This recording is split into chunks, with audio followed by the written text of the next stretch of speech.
কিন্তু আজকে সারা হয়েছে না দাদা আগাম নববর্ষের শুভেচ্ছা।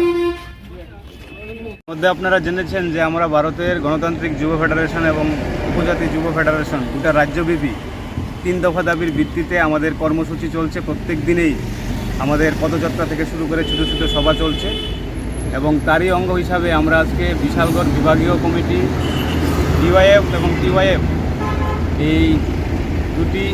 সংগঠনের উদ্যোগে বিশ্রামগঞ্জে বাজারে আমরা বেকারের কর্মসংস্থানের দাবিতে আইনের শাসন পুনঃপ্রতিষ্ঠা করতে এবং নেশার বিরুদ্ধে সর্বত্র গণ আন্দোলন গড়ে তোলার জন্য আমরা আজকে প্রত্যেকের হাতে নববর্ষের শুভেচ্ছা জানিয়ে আমরা লিফলেট বিলি করেছি এবং এই বিশ্রামগঞ্জে বাজারে আমরা এই লিফলেট প্রায় 500-র মতো লিফলেট আমরা বিলি করতে পেরেছি এবং ব্যাপক সাড়া আমরা পেয়েছি এবং আমাদের আগামী দিনে এই দুটি সংগঠনের যৌথ উদ্যোগে আমরা আরও ছোটো ছোটো বাজারে এই লিফলেট বিলির কাজ করব এবং ছোটো ছোটো সভা করব এবং বড় র্যালি করারও আমাদের পরিকল্পনা আছে।